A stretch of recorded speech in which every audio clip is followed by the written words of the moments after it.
अनंत कोटि दंडवत सतगुरु देव को। अपना विषय चल रहा है ब्रह्म प्रकाश। उसके 55 श्लोक हो गए थे। आज 56 श्लोक को देखना है कि उसमें क्या है। कल बताया था कि जो सारे ब्रह्मांड का चेतन है वो ईश्वर संज्ञा है चेतन को। अब सिमट के देख लो। और एक शरीर के अंदर जो चेतन है उसको जीव संज्ञा। तो जीव का साक्षी और चेतन का साक्षी दोनों एक हैं, जिसको ब्रह्म कहा, परमात्मा कहा। पर ये जो जीव और ईश्वर है ये एक शरीर की उपाधि और ब्रह्मांड की उपाधि से चेतन को संज्ञा है। तो महत्व तो सारे विश्व के अंदर चेतन का है। चाहे वो किसी देवी देवता का मंदिर भी बनाते हैं तो पहले चेतन आकर के वहाँ प्राण की प्रतिष्ठा करता है, चाहे वो संत के रूप में हो, गुरु के रूप में हो। तो चेतन, आप ये दिमाग में रख लो कि चेतन ही सब कार्य का मूल है, आश्रय है, अजर है, अमर है, और वो तू है। तो ये ध्यान देना है, अपने महत्व को जानो। तो शरीर में भी देख लो। बाहर तो कह देते हैं कि भाई प्राण प्रतिष्ठा चेतन ही करता है, पर देह में देख लो। जब आप आते हो ये देह भी तो जड़ होती है। 5वें महीने गर्भ के अंदर मनोदेव, चेतन को मनोदेव कहा, जो मन इंद्रियों वाला होता है, वो प्रवेश करता है ब्रह्मरंध्र से गर्भ में। तो इस जड़ में प्राण प्रतिष्ठा कर देता है, प्राण प्रतिष्ठा करता है। सारा वो अंदर छोटा सा जो आकार है वो फुरफुर करने लग जाता है। बाहर भी देख लीजिए, प्राण प्रतिष्ठा किसने की बताइए? आप ही तो बैठे हो, आप प्राण प्रतिष्ठा कर रहे हो। आप एकदम बाहर खड़े हो जाओ, ये अभी गिर जाएगा। अपने इस आत्म तत्व के महत्व को जानो। अब गलती कहाँ पर हो गई? कहते गलती हो गई कि मन के अंदर हमने भाव बना लिए प्रकट होते ही कि मैं शरीर हूँ, आकार जो भी है। स्त्री का आकार है तो स्त्री मान लेते हैं, पुरुष का आकार है तो पुरुष मान लेते हैं। और अगर आकार है तो उसमें जीव जंतु फंस जाते हैं। ये भूल हो गई। केवल भाव बनाए देखो। अब यहाँ ध्यान देना होगा कि जितना भी हम लांघ के आए हैं इस जगह को पक्का करने के लिए विचार करना चाहिए। सिर्फ जानने मात्र से भूल हो गई, मानने के अंदर, भावों के अंदर सिर्फ भूल कर दी मैं शरीर हूँ, फिर भूल कर दी सामने मेरे हैं, फिर भूल कर दी जगत सत्य है,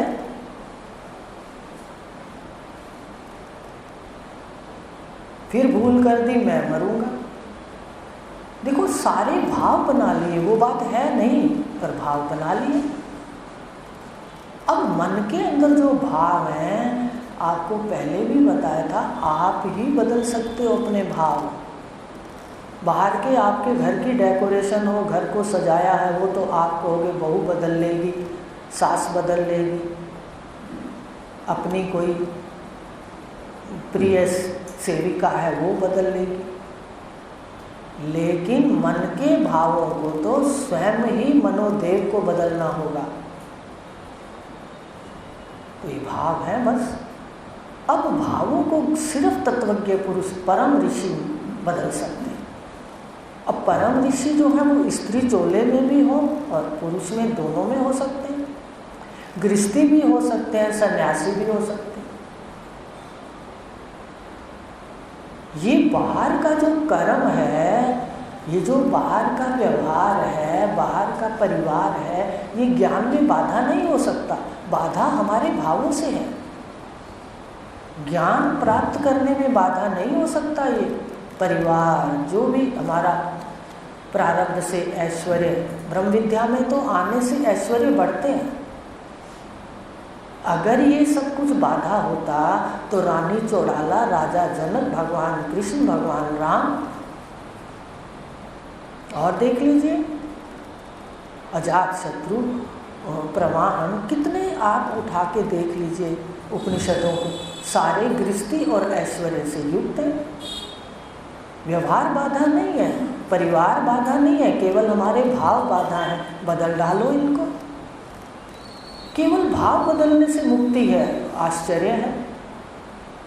अब यहाँ पर आपका एक प्रश्न भी होना चाहिए कि भाई केवल भाव बदलने से सारा कुछ है? हम तो सुनते आए हैं कर्म करो, व्रत करो, नेम करो। कहते ज्ञान के बिना व्रत नेम आदि मुक्ति नहीं दे सकते।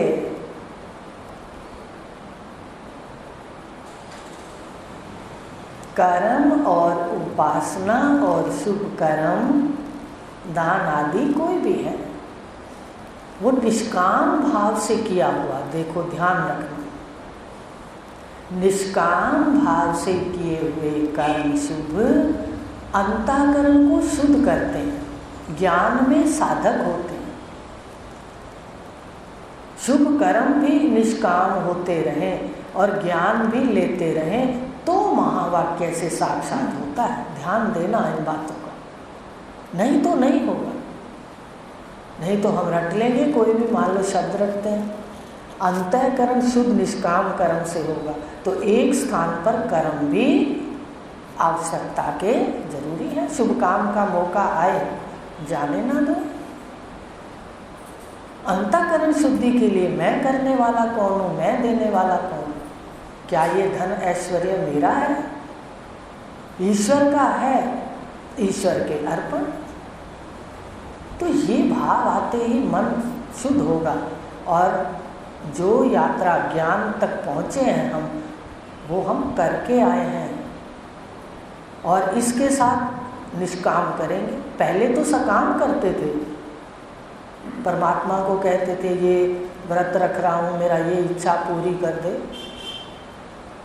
अब तो समझ आती है कि पहले तो 11 रुपए का प्रसाद चलता था ज़्यादा से ज़्यादा, आपको सही बात बताएं तो 11 रुपए में इतनी बड़ी लिस्ट हो जाती थी कि मेरे घर में ये कर दे, बच्चों का ये दे दे, फलाने को पास कर दे, सारे सुख दे दे, सिर्फ 11 रुपए में दे। सकाम करने भी देखो, हम हर काम सकाम करते थे।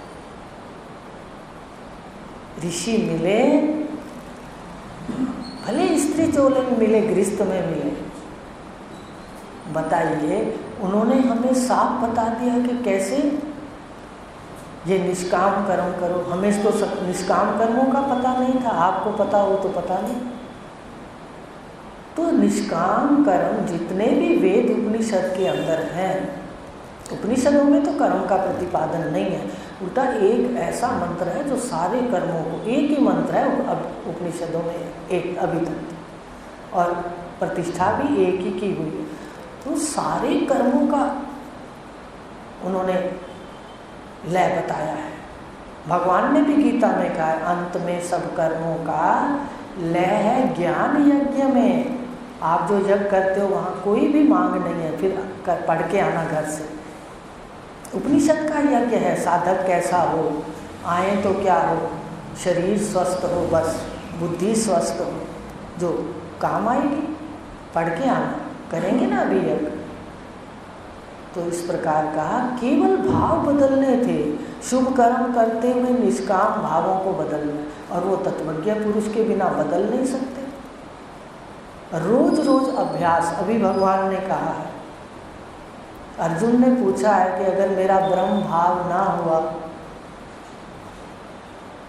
और पहले ये कहा है कि मन, आप कहते हो मन लगाओ, मेरा मन ब्रह्म भाव में ना लगे, मन वायु की तरह चंचल है, कहा भगवान ने छठे अध्याय में। बहुत 2-4 बातें बहुत सत्ता की बहुत इसमें प्यारी हैं। तो कहा मन ना लगे तो अभ्यास और वैराग्य से मन को रोको। भगवान बोल रहे हैं, सत्संग का अभ्यास, पुनरावृत्ति। ब्रह्म सूत्र का भी आपको बता दिया था, वहाँ भी एक ही सूत्र है, आवृत्ति रसकृत उपदेशात्, कि आवृत्ति हो, आवृत्ति हो। जितनी आवृत्ति और श्रवण होगा उतना लाभ है। निष्ठा, एक मेरे ख्याल सत्यकाम जाबाल ने बात कही थी कि जब आचार्य की विद्या होती है, उपनिषद में है कि आचार्य की विद्या दी हुई निष्ठा करा सकती है। ऐसी निष्ठा नहीं, आचार्य से जो विद्या मिलेगी ब्रह्म निष्ठ श्रोत्रिय गुरु से, तो निष्ठा होगी। और निष्ठा सुना सुना के होगी। रोज़ सुनोगे मैं आत्मा हूँ, आत्मा हूँ, रोज़ सुनते हो मैं नाम लेकर के कि मैं फलाना हूँ, ब्रह्मदत्त हूँ, शिवदत्त हूँ, तो उसको काटते हैं गुरुदेव, रोज़ काटते हैं दम लगा के, भावों को बदलते हैं। बस इतने में मुक्त तुम्हारा स्वरूप है और वो निरावरण हो जाएगा। यही बात ब्रह्म प्रकाश में कही है। आवरण क्या है ये देख, बता दिया ना, भाव बदलने हैं और भावों का आवरण आ गया अपने स्वरूप में। तो 56 श्लोक है, माया छाया ब्रह्म से प्रगति। ये आवरण क्यों आया? आप कहते हो सारा परमात्म स्वरूप है, चेतन है, चेतन की सत्ता से जड़ जिंदा है। एक मनुष्य जड़ शरीर शव में भी ये चेतन आकर के प्राण प्रतिष्ठा करता है, ब्रह्मरंध्र से आता है और गर्भ में बैठता है। एक सिर्फ वहाँ नहीं होती, यहाँ भी देख लीजिए, अपनी और लौटा। चेतन का महत्व है। इस जड़ पदार्थों को क्या जानना, चेतन को जानिए कि चेतन कौन है, कहाँ से आया, कहाँ जाता है, वो मैं। तो ये बात कही कि ये क्यों नहीं दिखता। पुरुष सूक्त के अंदर भी मंत्र है। पहला मंत्र बता दिया ना, कल भी बताया था कि सब जगह उसके हाथ हैं, पैर हैं, आंखें, बताया था, मुख है, कैसे सारी सृष्टि को खा रहे हैं, लय हो रही है। तो कहा इतने सिरों वाला, इतने मुखों वाला, ईश्वर का वर्णन किया, माया वाला। तो इतने सिर, इतने मुख, इतने रूप, इतने नाम, ये परमात्मा से प्रकट हुए और उसी को ढक लिया। रूप के अंदर चेतन ही व्याप्त है, पर चेतन को स्त्री ने ढक लिया, पुरुष ने ढक लिया, पशु ने ढक लिया, पक्षी ने ढक लिया। और प्रकट भी कहाँ से हुई ये माया? ये परमात्मा से। तब उन्होंने पूछा कि इतने सिरों वाला है तो कहाँ है? तो पुरुष सूक्त का दूसरा मंत्र है, पुरुष एवेदम सर्वम, पुरुष एवेदम सर्वम यद भूतम यच्च भाव्यम उता मृत्वसे शानो यदन्ने न तिरोहति। किस प्रत्यक्ष सामने है पुरुष, ये सारा वही है। तो शिष्य ने पूछा साधक ने, भाई सारा तो वही है, पर मुझे तो नहीं दिखता, मुझे तो माँ दिखती है, बहन दिखती है, मासी, चाची, ताई, पति, पुत्र, मुझे तो नहीं दिखता। तो ये उन्होंने बात कही कि माया के कारण। क्या कहा तीसरा मंत्र? उत्तर दिया ईश्वर ने, सर्वम है, सामने है, कहते दिखता नहीं है। एतावानस्य महिमा तो जयायांश पुरुष है, पादो अस्य विश्वभूतानि त्रिपादस्या अमृतम देवी। कि सामने तो है ये, पर दिखता क्यों नहीं? कहते माया ने ढका है। माया क्या है? रूप और नाम।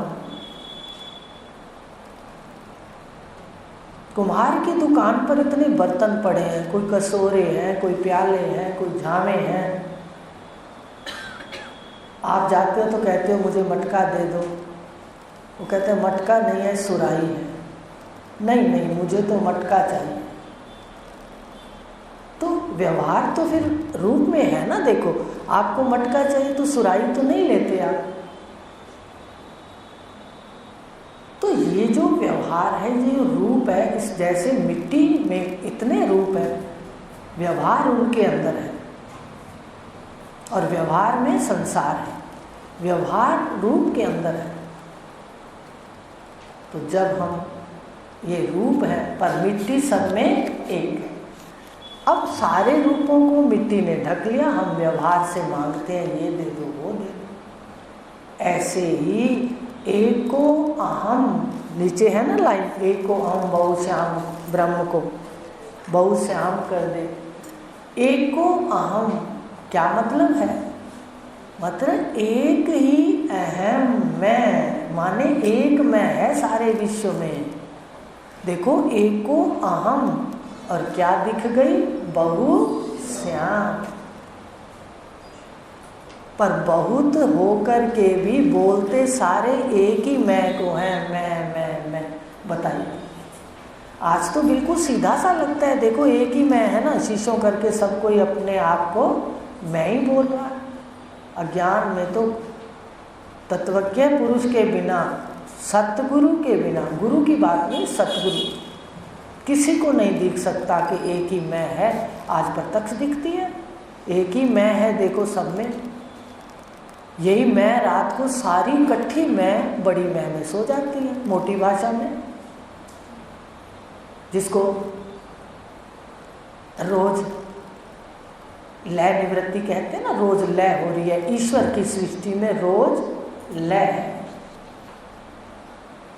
तो एक ही मैं अपनी शक्ति, माया क्या है उसकी शक्ति, परमात्मा से प्रकट हुई माया, एको अहम बहुश्याम, ये माया है, यहाँ प्रकट हुआ। एको अहम बहुश्याम उसकी संपूर्णा है, शक्ति है। एक से अनेक दिखने लगा, चारों खानियाँ, उद्भिज खानी, स्वेदज, अंडज, जरायुज, मनुष्य। अब सारे जब प्रगटे उसी को ही ढक लिया, रूपों ने ढक लिया आत्मा को। बताइए, आप चेतन मैं हो, आप जितने भी बैठे हो, आपसे पूछो आप कौन हो, आप कहोगे मैं हूँ। सबकी मैं है और सबकी मैं जिंदा चेतन है। सबके शरीर शव है, कह दूँ, भले प्राण प्रतिष्ठा करके बैठे हो, आए हो तो प्राण प्रतिष्ठा आपने की है, पर है तो ये शव शवर्षि। तो बताइए, ये सारे रूपों ने, ये जो बैठा है चेतन, इसको ढक लिया। एक शरीर में भी देख लो, 5 ज्ञान इंद्रियां, 5 कर्म इंद्रियां, चतुष्टय अंतःकरण, सबने मैं को ढक लिया। इसका एक बहुत बड़ा उदाहरण दिया जाता है कि स्नान घर के अंदर हम कपड़े टांगते हैं या किल्ली पर कपड़े टांगते हैं, कहीं भी जो किल्ली है लोहे की, लकड़ी की, उस पर कपड़े टांगते हैं तो कपड़े किल्ली को ही ढक लेते हैं, अपने आश्रय को ही ढक लेते हैं। कपड़े दिखते हैं और किल्ली नहीं दिखते। ऐसी जो मैं है, ये अधिष्ठान है, ये धुरी है शरीर की, ये किल्ली है, इस पे ये शरीर टंगे हुए हैं, मैं को ही छुपा लेते हैं। सारा कुछ देखो, सारी चीज़ें, मन की अच्छाई, मन की बुराई, सब शरीर को ढक लेते हैं। मैं का आकार, मैं के गुण दोनों मिलके मैं को ढक लेते हैं। तो माया परमात्मा से प्रकट हुई और उसको ढक लिया। उदाहरण किल्ली और कपड़ों का दिया। अब आप अगर कश्मीर भी गए हो तो वहाँ तो विशेष, हर जगह वैसे देख सकते हैं, पर वहाँ डल झील में देखा बहुत काई थी, तो देखा कि पानी सारा उसमें छुपा हुआ है। तो जब कोई तालाब के अंदर या कहीं पर काई है तो उसको, वो पानी को ढक लेती है और प्रकट भी कहाँ से होती है? पानी से। तो इसी तरह माया छाया है परमात्मा की, जहाँ परमात्मा है वहाँ माया जरूर रहेगी। अपनी डायरियों में लिख लो। ये बड़े रहस्य हैं जो भगवान ने कहा है, जो उपनिषद ने कहा है। गूढ़ रहस्य गुरुदेव बताते हैं कि ईश्वर में सृष्टि के कितने गूढ़ रहस्य हैं। वहीं से माया प्रगटी, काई की तरह जल से प्रगटी और जल को ढक लिया। और ये माया परमात्मा से प्रगटी छाया है उसकी, उसके साथ रहती है सदा। अब आप कहो परमात्मा तो हो, माया ना हो, सृष्टि की उत्पत्ति, स्थिति और लय ना हो, ये हो नहीं सकता। छाया तो आपके साथ रहेगी। तो कहा प्रगति भी देखो, काई प्रगटती है। हम अगर जल को कई बार दूर भी करें ना, काई को, जल को देखें, तो जब हम हाथ छोड़ते हैं काई फिर धीरे धीरे जल को ढक लेती है। ऐसे ही सतगुरुदेव इस देह में से इन सब को उतार करके देह आदि इंद्रियों को, तीनों शरीरों को परमात्मा का, आत्मा का साक्षात भी करा देते हैं। पर मोहवश फिर ये काई फिर आ जाती है, फिर हम बन जाते हैं। लेकिन याद रखना, बन तो जाते हो पर आपके गलत भाव और गलत कार्य छूट जाते हैं। ये साधना काल में भी इसका लाभ है। तो आज इतना ही लेंगे। माया छाया परमात्मा की है, उससे प्रगति, उसी को ही ढक लिया, उदाहरण दे दिया आपको। और काई को दूर किया, जल दिखा, फिर काई आना शुरू हो गई। ऐसे ही हम जड़ चेतन को अलग अलग करते हैं। चेतन ही सर्वत्र है, महत्व भी इसका है। हम देख भी लेते हैं, मैं प्रकाशक हूँ, मैं साक्षी हूँ, मैं मन बुद्धि से परे हूँ, पर फिर काई आ जाती है। तो ये आपको किल्ली का उदाहरण भी दे दिया। ब्रह्म से प्रगति और उसी को ही एक को हम बहुत श्याम करके रूपों ने चेतन को ढक लिया, नाम ने चेतन को ढक लिया, पर है सर्वम मैं, अहम ही सर्वत्र है। कल आगे लेंगे 57। चलो अब माया का रहस्य खोलेंगे कि माया है क्या। ठीक है, कल लेंगे माया से गुण प्रगटे थे। अब माया तो उससे प्रगटी, फिर माया से गुण प्रगटे। अब क्या क्या माया का विस्तार हुआ, व्यवहार का विस्तार पढ़ेंगे कल।